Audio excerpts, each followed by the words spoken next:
In 2013, KFC, once the king of fried chicken, had lost its crown.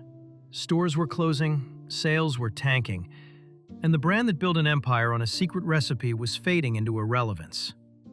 Yet, a decade later, it became a $31 billion global powerhouse. How does a dying American icon stage one of the greatest comebacks in franchise history? The answer lies 7,000 miles away from Kentucky, in a strategy so bold it rewrote the rules of global expansion. This is the story of how KFC stopped trying to sell America to the world and started selling the world to itself. If you've ever wondered how legacy brands survive in the age of viral chicken sandwiches and Instagram-famous fast food, this is the blueprint. Because what KFC did wasn't just a rebrand.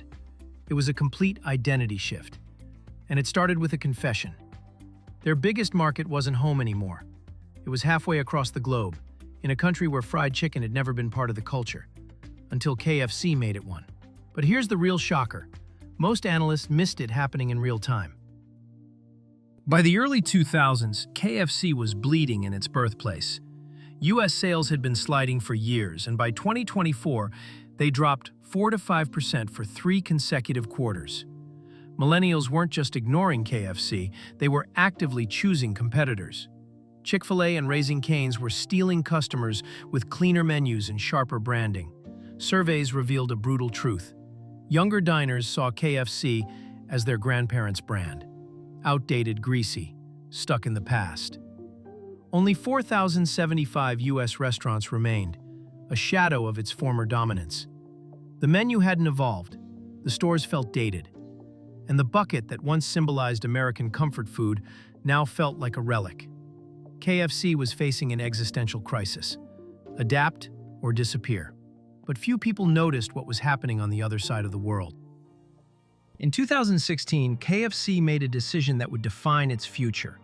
Stop chasing America and go all in on Asia, specifically China. This wasn't just expansion, it was transformation. KFC China didn't try to replicate the American model. Instead, it asked a radical question. What if we built a menu for Chinese customers, not American tourists? Out went the biscuits and coleslaw. In came rice bowls, congee, soy milk, and egg tarts. KFC became something unprecedented. A Western brand offering Chinese meals that happened to include fried chicken. The gamble worked. In 2024 alone, KFC China opened a record 1,352 new stores, bringing the total to 11,648 outlets. By early 2025, that number surpassed 11,900. The company announced plans to add another 1,800 stores in 2025. In Asia, KFC's revenue grew at double-digit annual rates, even as US sales contracted. This was no longer a franchise testing international waters. This was a cultural takeover, fueled by localization, not colonization. And yet, behind the numbers lies a secret few notice. But China was only half the story. Back at headquarters, KFC launched a global rebrand designed to modernize without abandoning its roots. The Colonel Sanders icon returned, not as a nostalgia play, but as a symbol of authenticity reimagined. 70% of stores worldwide were remodeled with sleek interiors, digital menus, and mobile ordering systems.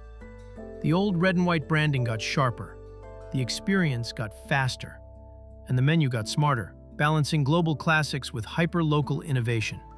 In Japan, KFC leaned into a decades-old Christmas tradition, where families pre-order fried chicken months in advance, driving millions in annual holiday sales.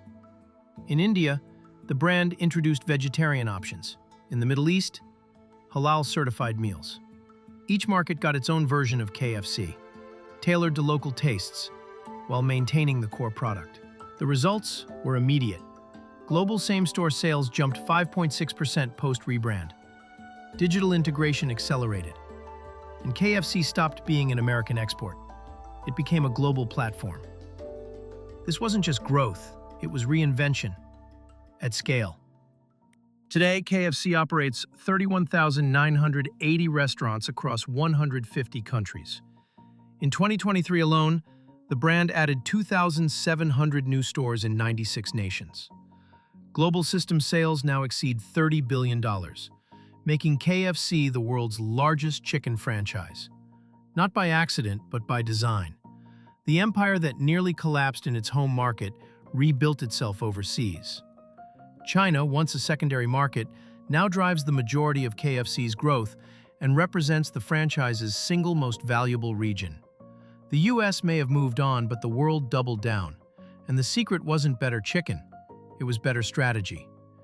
KFC proved that survival in the modern franchise economy isn't about preserving tradition. It's about knowing when to rewrite it. The brand that once symbolized American fast food now thrives because it stopped being purely American. It became something bigger, a global icon built on local relevance. Most people don't realize this next part. KFC's Asia operations now generate higher margins than its legacy US business ever did. That's how KFC turned a dying legacy into a $31 billion empire, by rewriting its recipe for the modern world.